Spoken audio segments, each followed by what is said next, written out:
اس آیا کے اندر اللہ تعالیٰ اہل ایمان سے مخاطب ہے. یا ایھا الناس نہیں کہا، کیا کہا؟ یا ایھا الذین آمنوا، اے ایمان والو، اے مسلمانوں. دوسری بات کہی کہ تم پہ روزے فرض کر دیے گئے ہیں. اور تیسری بات کہی گئی ہے کہ تم سے جو پہلے لوگ تھے ان پہ بھی فرض تھے. چوتھی بات کہی گئی ہے کہ فرضیت کا مقصد کیا ہے کہ تمہارے اندر تقویٰ پیدا ہو، پرہیزگاری پیدا ہو، تم متقی بن جاؤ. اور پھر ساتھ کہہ دیا ایام معدودات، یہ گنے چنے دن ہیں، گنتی کے دن ہیں. یعنی ابھی ہم نے ایک ہو گیا جی، پہلے ہم یہ کہیں گے 2 ہو گئے جی، 3 ہو گئے، پھر کہیں گے اتنے رہ گئے ہیں. تو پتہ ہی نہیں چلتا کہ رمضان کیسے آتا ہے، کیسے گزرتا ہے. اب پہلا نکتہ کہ جتنا پیار اللہ رب العزت کو اپنے بندوں سے ہے، نہ نبیوں کو اتنا پیار ہے بندوں سے، نہ فرشتوں کو ہے، نہ ماؤں کو ہے، نہ باپوں کو ہے، نہ بھائیوں کو ہے. اس کی وجہ کیا ہے؟ کیوں نہیں؟ کیونکہ باقیوں کی اتنی کیپیسٹی نہیں، اتنی ان کے اندر اسٹرینتھ ہی نہیں کہ وہ جتنا اللہ پیار کرتا ہے وہ اتنا کر سکے. اس کی دلیل کیا ہے؟ اس کی دلیل یہ ہے کہ صحیح مسلم کی حدیث ہے کہ رسول اللہ صلی اللہ علیہ وسلم نے فرمایا کہ اللہ رب العزت نے جو اللہ کی محبت ہے اس کے 100 حصے کیے. 100 حصوں میں سے ایک حصہ روئے زمین پہ اتارا. اور پھر ساتھ آپ نے فرمایا کہ وہ ایک حصہ ساری مخلوقات کے اندر، انسانوں میں، جنوں میں، فرشتوں میں، پرندوں میں، حیوانوں میں، درندوں میں، سب میں تقسیم ہے. ایک ہی حصہ. اب انسانوں کی تعداد کتنی ہے؟ یہ آپ کے سامنے ہے. پرندوں کی تعداد کتنی ہے؟ یہ بھی آپ کے سامنے ہے. باقی مخلوقات کی تعداد کتنی ہے؟ وہ بھی آپ کے سامنے ہے. اب ایک حصے کو تقسیم در تقسیم در تقسیم کریں تو وہ کسی ایک کے حصے میں کتنا آئے گا؟ لیکن اس میں بھی محبت کا یہ تقاضا ہے کہ مرغی کے بچے کو کوئی نقصان پہنچانا چاہے تو وہ جان کی بازی لگا دیتی ہے کہ اپنے بچے کو نقصان نہیں پہنچنے دیتی. اور رسول صلی اللہ علیہ وسلم نے خود یہ مثال دے کے فرمایا کہ جانور اپنا پاؤں اپنے بچوں پہ نہیں رکھتے. خون خار درندے جو ہر چیز کو چیر پھاڑ کے کھا جاتے ہیں وہ بھی اپنے بچوں کو نہیں کھاتے.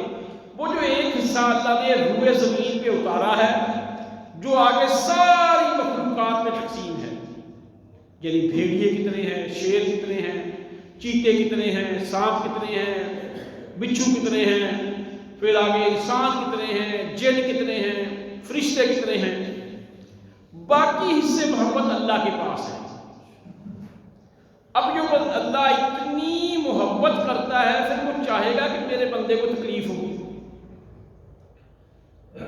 میں اکثر مثال دیا کرتا ہوں، یہ ایسی ہے کہ جیسے ایک بندہ صبح اٹھ کے ایکسرسائز کرتا ہے، ورزش کرتا ہے، کئی دفعہ وہ اپنے جسم کا پسینہ نکالتا ہے، وہ اپنے جسم کو تھکاتا ہے. کیوں تھکاتا ہے؟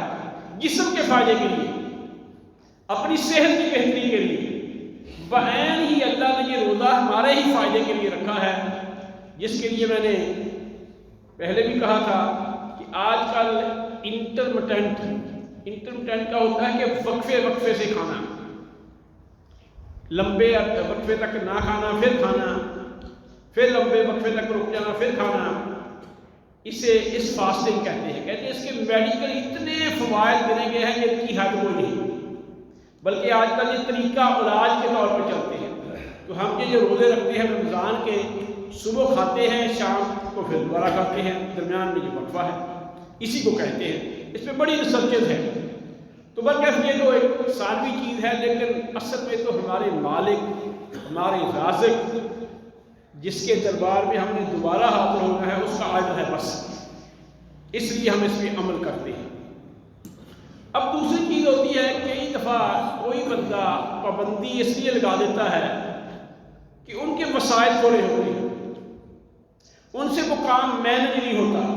مثلا رات ہی ہم نے تراویح میں تھوڑا سا ریفریشمنٹ کا اہتمام کیا، تو میں سوچ رہا تھا کہ یہ درس میں خلل پڑے گا جب ہم تقسیم کریں گے، پھر کیا ہے کہ وہ ہم کو پراپر چیزیں بھی نہیں لا سکے اپنے وسائل کی بنا پہ۔ تو اللہ کے خزانے اتنے ہیں کہ آپ کی سوچ سے بھی بالا ہے۔ یہ بھی ایک حدیث ہے، رسول اللہ صلی اللہ علیہ وسلم نے فرمایا کہ جتنی مخلوقات دنیا میں موجود ہے اور جتنے فوت ہو چکے ہیں، جن اور انسان دونوں، اور جتنے قیامت تک پیدا ہوں، یہ اگر کہیں پہ اکٹھے ہو جائیں اور جو ان کے دل میں ہے اللہ سے مانگ لیں جتنا ان کو چاہیے، تو اللہ کے خزانے اتنے زیادہ ہیں، اتنے وسیع ہیں، اس میں اتنی بھی کمی نہیں آتی ان میں، جتنا کہ سمندر سے ہم سوئی کو ڈبو کے نکال لیں۔ سوئی کو تو پانی کے گلاس سے ڈبو کے نکالیں گے، کمی نہیں آئے گی گلاس میں، تو سوئی کو سمندر سے ڈبوئیں گے، سمندر پر کیا فرق پڑے گا؟ پھر جس ہستی کے اتنے خزانے وسیع ہیں، تو پھر وہ کیوں جی ہم پہ روزہ فرض کیا ہے؟ اس کا مقصد جو اللہ رب العزت نے خود ہی بتایا ہے، لعلکم تتقون۔ اب رہی بات کہ مینج کرنے والی بات، اس کی کسی چیز کو دیکھ لو، یعنی ستاروں کو دیکھ لو، سورج کو دیکھ لو، چاند کو دیکھ لو، ایٹم کے اندر چلے جاؤ، الیکٹران کی جو گردش ہے اس کو دیکھ لو، اور آج کل اتنے ذرات مزید دریافت ہو چکے ہیں، ان کو دیکھ لو، ان میں کبھی کوئی خلل پڑا ہے؟ یعنی اس نے جتنے یہ پھول بنائے ہیں، آپ دیکھتے ہیں ان کی پتیاں، ان کی ترتیب، ان کو رنگ، ان کو کام کرنے کے لیے کوئی اللہ کی مدد کرتا ہے؟ اور کوئی ان میں بہتری لا سکا؟ پھر وہ کسی کا محتاج ہے ان سارے کاموں میں؟ یعنی یہ اب بارش ہوئی ہے، اس بارش کے اندر اللہ نے پاکستانی فوج کی مدد لی ہوگی، اللہ نے کسی اور ملک کی مدد لی ہوگی، بس اس کا سسٹم ہے، کون کہے فیکون بس ہو گیا، وہ ہواؤں کو حکم دے دے، وہ کسی چیز کو حکم دے دے، بس۔ اب ہوائیں جو ہے نا، دیکھیں اتنا برڈن یہ ہوائیں اٹھا کے لاتی ہیں، اور بلکہ اس کرۂ ارض پہ ہر سیکنڈ، دن بھی نہیں، گھنٹہ بھی نہیں، منٹ بھی نہیں، ہر سیکنڈ میں اللہ تعالیٰ اوپر سے جو پانی گراتے ہیں وہ 1.5 کروڑ ٹن ہے ایک سیکنڈ میں، اس کا کوئی اللہ تعالیٰ ہم سے مل لیتے ہیں، اس لیے یہ ہر جگہ پہنچتا ہے۔ تو بلکہ اپنی ساری گفتگو کا مقصد مدعا یہ تھا کہ یہ جو روزے اللہ نے فرض کیے ہیں، اس میں اللہ نے خود بتایا لعلکم تتقون۔ اس لیے ایک حدیث میں ہے کہ رسول اللہ صلی اللہ علیہ وسلم نے فرمایا، صحیح بخاری کی حدیث ہے، کہ جو بندہ روزہ رکھ کے جھوٹ بولنا نہیں چھوڑتا، گالی گلوچ سے باز نہیں آتا، لڑائی جھگڑوں سے باز نہیں آتا، اللہ کو اس کے بھوکا اور پیاسا رہنے کی کوئی ضرورت نہیں۔ تو روزہ تو ایک ٹریننگ پیریڈ ہے، ایک ریفریشر پیریڈ ہے کہ میں اور آپ اکیلے اپنے واش روم میں کیوں نہ ہوں، شدت کی گرمی ہو، تازہ پانی آ رہا ہو، ہم پیتے نہیں، حالانکہ پانی حلال ہے، کوئی ہمیں دیکھ بھی نہیں رہا ہوتا، کسی کو پتہ بھی نہیں چل رہا ہوتا، کیوں نہیں پیتے؟ کہ یہ اللہ دیکھ رہا ہے۔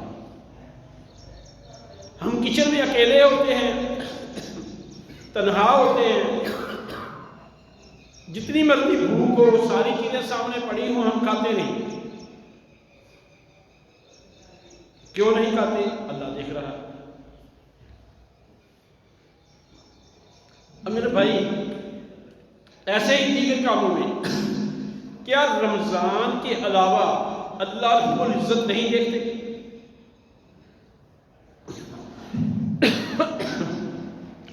یعنی رمضان کے علاوہ اللہ ہمیں نہیں دیکھتے؟ کیا ہمیں روزے کی حالت میں جو چیزیں منع ان سے دیکھتے ہیں، انہی کو دیکھتے ہیں؟ کیا جب ہم ملاوٹ کرتے ہیں اس وقت اللہ نہیں دیکھتے؟ جب ہم چوری کرتے ہیں تو اس وقت اللہ نہیں دیکھتے؟ صحیح بخاری کتاب و نکاح کے اندر حضرت عائشہ سے روایت ہے، وہ فرماتی ہے کہ جب کوئی مرد اور عورت غلط کام کرتے ہیں تو اللہ کو بہت غصہ اور غیرت آتی ہے۔ اللہ کہتے ہیں کہ اے بندے، تو دنیا کے ہر کمینے سے کمینے بندے سے، ہر گھٹیا سے گھٹیا بندے سے یہ چھپ کے کام کر رہا ہے کہ یہ اس کو غیرت نہ آ جائے، اسے نہ پتہ چل جائے، وہ نہ دیکھ لے۔ اللہ کہتا ہے معاذ اللہ میں بے غیرت ہوں، میرے سامنے تو یہ کام کر رہا ہوں۔ اصل میں یہ سوچ پیدا کرنے کے لیے روزہ ہے کہ اللہ مجھے اور آپ کو ہر وقت دیکھ رہا ہے۔ ہم سمجھتے ہیں جی میں نے 30 روزے رکھ لیے، میں نے نفلی روزے رکھ لیے، اور کئی ایسے لوگ ہیں وہ جی ہمیں، میں اب نام نہیں لیتا کیونکہ لوگ پھر کہہ دیتے ہیں کہ ہمارے ایک دوست ایک پرنسپل تھے، وہ فوت ہو گئے، وہ کہنے لگے ہمارے ایک بابا جی ہیں وہ روزانہ ہی روزہ رکھتے ہیں، اور دوسری ان کی خوبی ہے کہ وہ جوتا نہیں پہنتے پاؤں میں، ننگے پاؤں ہی رہتے ہیں۔ اب صحیح بخاری میں محمد رسول اللہ صلی اللہ علیہ وسلم کا فرمان ہے کہ جو روزانہ روزہ رکھے گا، روزانہ، وہ ایسے ہے جیسے بے روز ہے۔ ہر روز روزہ رکھنا ویسے ہی منع ہے۔ یعنی دین محنت کو نہیں کہتے، دین مشقت کو نہیں کہتے، دین امام الانبیاء حضرت محمد رسول اللہ کے طریقے کو فالو کرنے کے لیے کہتے ہیں۔ یعنی میں نہیں کہتا صحیح بخاری کی حدیث ہے، بیان ہی اگر بندے کو اللہ نے نعمتیں دی ہیں تو وہ ان کا استعمال نہیں کرتا، یہ کفران نعمت ہے، اس سے منع کیا گیا ہے، بلکہ آپ نے فرمایا وہ تم پہ نظر آنی چاہیے، تم پہ نظر آنی چاہیے۔ اس لیے اسلام میں ایسی باتیں نہیں ہیں۔ اسی لیے سحری کھا کے روزہ رکھنا اور جان بوجھ کے 24 گھنٹے کا روزہ رکھنا، یہ جو سحری والا روزہ ہے وہی صحیح روزہ ہے۔ ہاں کسی ایمرجنسی میں، کسی مجبوری میں جاگ نہ آئے، وہ بندہ سحری نہ رکھ سکا ہو، وہ سمجھے کہ میرے جسم میں طاقت ہے میں روزہ پورا کر لوں، وہ رکھ لے، علیحدہ بات ہے۔ لیکن ایک بندے کو بھوک ہی نہیں لگی، پیاس ہی نہیں لگی، وہ برکت کے لیے بے شک چند کھجوریں کھائے، چند لقمے کھائے، اس کو سحری کھانی چاہیے۔ آپ نے فرمایا اس میں برکت ہے، اس میں برکت ہے۔ اب ہم نے یہ بات کی تھی کہ یہ تو ہے روزے کا مقصد۔ اب اگلا نقطہ، روزہ فرض کن پہ ہے؟ ایمان والوں پہ۔ ایمان و احتسابا، جتنی بھی حدیثیں ہیں نا ان میں بھی یہاں پہ بھی کیا یا ایھا الذین آمنوا۔ اچھا ہم نے نا باقی کاموں پہ محنت کرتے ہیں لیکن ایمان کے حوالے سے بہت کم محنت کرتے ہیں۔ یعقوب علیہ السلام آپ کو پتہ ہے پیغمبر تھے، ان کے بیٹے بھی آگے پیغمبر تھے۔ اللہ نے یہ بات کہی کہ ام کنتم شہداء اذ حضر یعقوب الموت، کیا تم اس وقت موجود تھے، پریزنٹ تھے جب یعقوب علیہ السلام کو موت آئی؟ اذ قال لبنیہ، جب انہوں نے اپنے بیٹوں کو کہا لا تعبدون من بعدی، کہ تم کس کی پوجا کرو گے میرے بعد؟ اور نبی ہے، نبی اس کو اپنی اولاد کے شرک میں مبتلا ہونے کا ڈر ہے، وہ اولاد سے پوچھتا ہے کہ میرے بعد کس کی عبادت کرو گے؟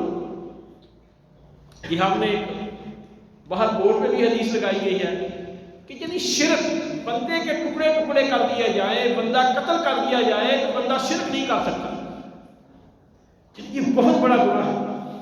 اچھا اب ہمارے یہاں یہ مانتے سبھی ہیں کہ شرک بہت بڑا گناہ ہے۔ ہوتا کیا ہے کہ رسول اللہ صلی اللہ علیہ وسلم نے فرمایا کہ شرک جو ہے نا جیسے چیونٹی چلتی ہے نا، اس کے قدموں کی آہٹ کا ہمیں نہیں پتہ چلتا، ایسے ہی کئی دفعہ میرے جیسے مولوی کے ذہن میں ریاکاری آ جاتی ہے، میں بڑی چیز ہوں، یعنی دکھاوے اور ریاکاری کو بھی شرک کہا گیا ہے۔ وہ جو شرک اصغر ہے اس کی معافی ہے، لیکن جو شرک اکبر ہے شیطان نے ہمیں ابھی وہ سمجھنے ہی نہیں دیا۔ ایک اور روایت ہے کہ غالباً اس کے راوی دیر ہو گئی ہے پڑے ہوئے ابو بکر صدیق ہے کہ شیطان کہتا ہے کہ بندہ گناہ کرتا ہے تو اللہ سے معافی مانگ لیتا ہے، اللہ کہتا ہے اسے معاف کر دیتے ہیں، کہتا میرا کیا کرایا سب اس کا بیڑا غرق ہو جاتا ہے، ساری محنت میری ضائع ہو جاتی ہے، کہتا میں نے سوچ سوچ کے نا گناہ ہی ایسے نکالے ہیں کہ لوگ ان کو سمجھتے ہی نیکی ہیں، انہیں گناہ سمجھتے نہیں، جن میں دو گناہ ہیں عبادات، شرک اور بدعات۔ ہندو جو ہے مورتی کی یا بتوں کی پوجا کرتا ہے، گناہ سمجھ کے کرتا ہے۔ عیسائی عیسیٰ علیہ السلام کو اللہ کا بیٹا کہتے ہیں، وہ ہمیں گستاخ کہتے ہیں، وہ گناہ سمجھ کے کرتے ہیں، وہ تو نیکی سمجھ کے کرتے ہیں۔ یعنی چور کو علم ہوتا ہے کہ میں چوری کر رہا ہوں، ڈر ہوتا ہے، زانی کو علم ہے کہ میں زنا کر رہا ہوں، شرابی کو علم ہے کہ میں شراب پی رہا ہوں، اس لیے ان کی قباحت کم ہے، وہ توبہ کر لیتے ہیں، معافی مانگ لیتے ہیں، یو ٹرن لے لیتے ہیں۔ لیکن یہ شرک اور بدعات ایسی چیزیں ہیں جن کے اندر بندہ جو ہے نا آگے سے آگے بڑھتا جاتا ہے اور ان کو نیکی سمجھ کے کرتا رہتا ہے۔ اچھا، اب بدعات کی تعریف کیا ہے؟ سادہ لفظوں میں بدعت اسے کہتے ہیں جس چیز کے وسائل، جس چیز کے اسباب اللہ کے رسول صلی اللہ علیہ وسلم کی زندگی میں ہوں اور وہ کام آپ خود بھی نہ کریں اور نہ ہی اس کے کرنے کی خواہش کا اظہار کریں، اور من حیث الجماع صحابہ کی ان سے بھی ثابت نہ ہو۔ وہ کام اگر آج ہم نیکی سمجھ کے کریں تو وہ اتنا بڑا گناہ ہے کہ رسول اللہ صلی اللہ علیہ وسلم نے فرمایا کہ جس نے بدعتی بندے کی عزت کی تو اسے اللہ کا عرش کانپ جاتا ہے کہ یہ اتنا بڑا گناہ ہے، بدعت اتنی بڑی جرم ہے۔ اب بدعتی بندے کا کیوں جرم بڑا ہے کہ وہ اپنے آپ کو اللہ کے رسول سے دانشور سمجھتا ہے کہ یہ کام اللہ کے رسول کی عقل میں نہیں آیا، میں نے سمجھ لیا۔ جب وہ سمجھتا ہے کہ اللہ کے رسول کو سست تھے نیکی میں بڑا نیکی میں چست ہوں، آگے ہوں۔ جب وہ سمجھتا ہے کہ یہ انہوں نے چیز معاذ اللہ چھپا لی تھی، وہ آپ کو خائن سمجھتا ہے، ہمارے مولویوں نے خوردبینیں نکال لی۔ اس لیے میرے بھائی بدعت بہت بڑا جرم ہے۔ اچھا، پھر ہم چیزوں میں تفریق نہیں کرتے۔ ایک ہوتا ہے لفظ بطور اصطلاح، بطور ٹرم، ایک ہوتا ہے لفظ لغوی لحاظ سے استعمال کرنا۔ لغوی لحاظ سے لفظ کے معنی اور ہوتے ہیں، بطور ٹرم جو ہے نا اس کے ڈکشنری والے معنی نہیں لیے جاتے۔ مثلا عشر کا معنی ہے 10واں حصہ، لیکن نہری زمینوں کا کتنا ہوتا ہے؟ 20واں۔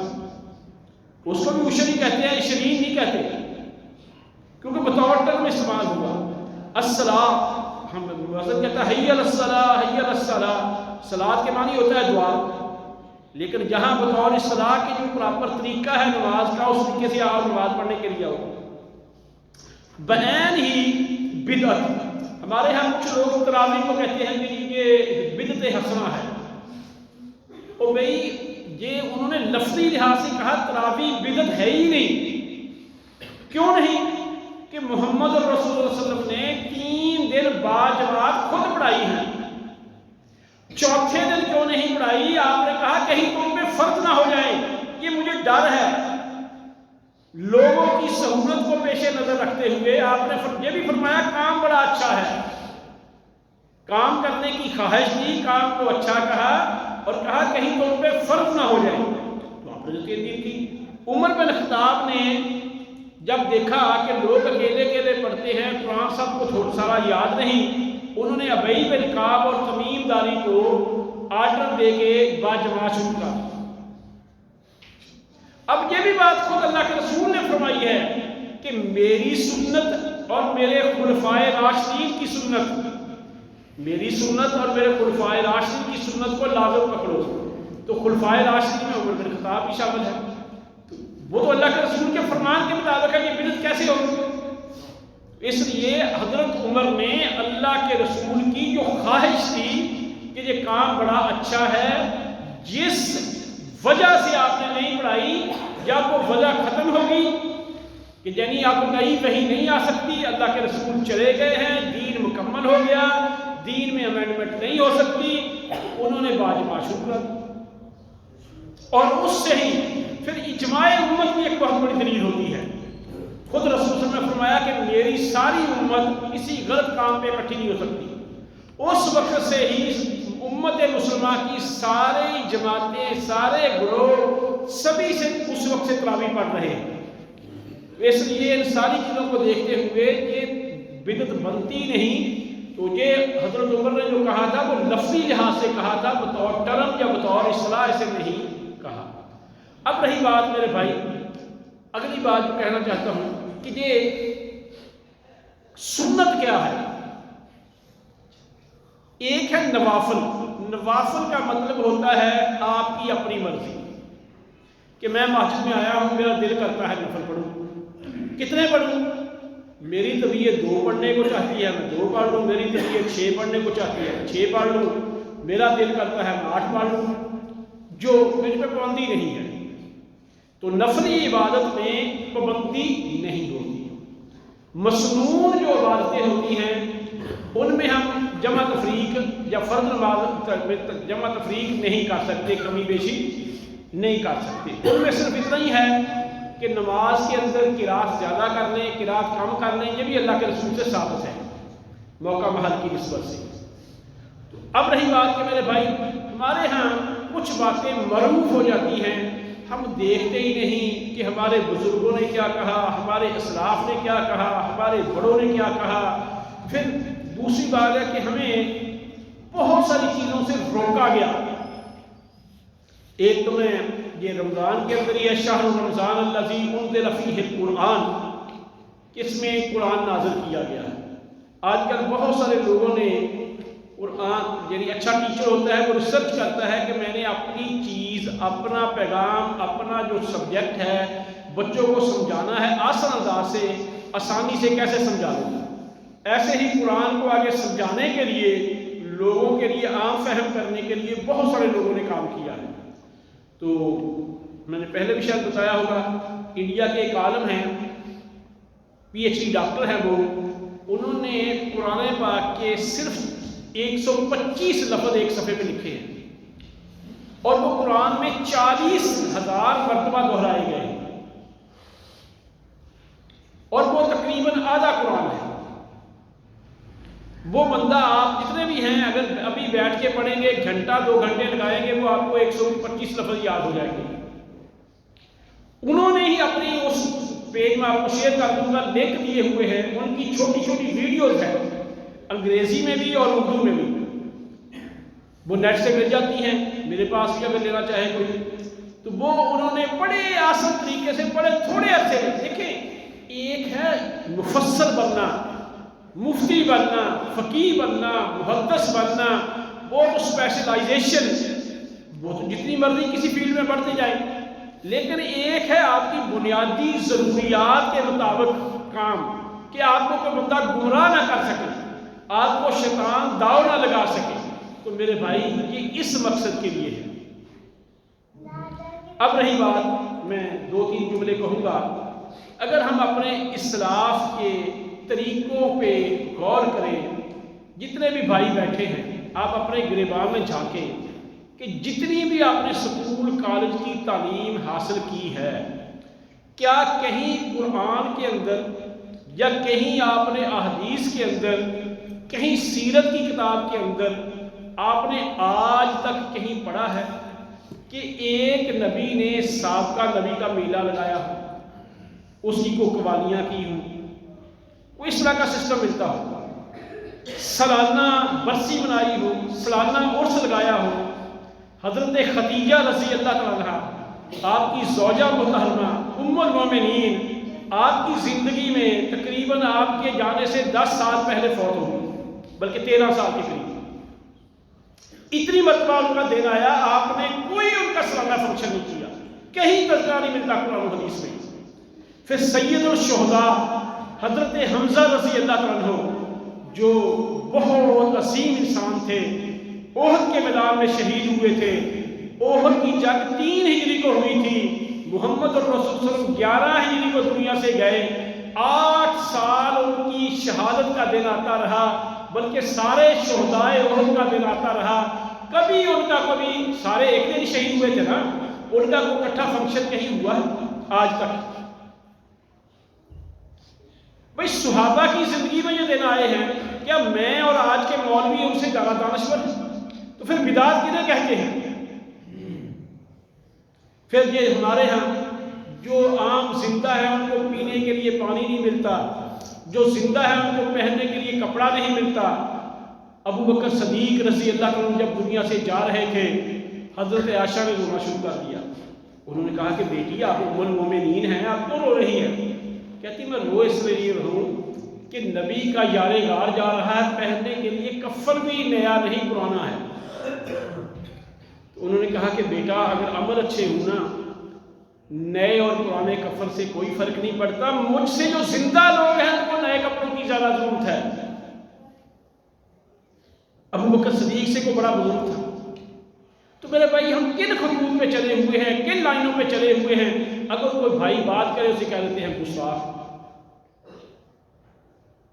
اور ایک میں آخر میں مزاحیہ بات کر دیتا ہوں، کہنا تو کیا تھا، مولانا احسان الحق صاحب ہمارے گاؤں میں تھے، تو راجپوت تھے، تو انڈیا سے آئے تو انہوں نے آ کے مسجد بنائی۔ انہیں اگر کسی نے کہہ دینا بھابی، اس نے کہا تو بھابی، تیری ماں بھابا، تیرا پیو بھابی۔ یہ کیا کہتا؟ اگر آپ نے اچھا سمجھ کے کہا تو میں نے بھی اچھا سمجھ کے کہہ دیا، اگر برا سمجھ کے کہا میں نے بھی کہہ دیا۔ اچھا کہتا تم ان بزرگوں کی مالش کرتے رہے ہو، ان بزرگوں کے طریقوں پہ تو ہم عمل کرتے ہیں، جتنے بھی بزرگان دین ہیں ان کی تعلیمات پہ عمل ہم کرتے ہیں، تم صرف دعویٰ کر کے کہتے ہیں کہ ہم ان کے پیروکار ہیں۔ تو اللہ سے دعا ہے کہ اللہ ہمیں معاف فرمائے اور ہماری نیتوں کو خالص کرے، اور رمضان کے اس بابرکت مہینے میں ہمیں صحیح کام کرنے کی توفیق عطا فرمائے۔ وما علینا الا البلاغ المبین۔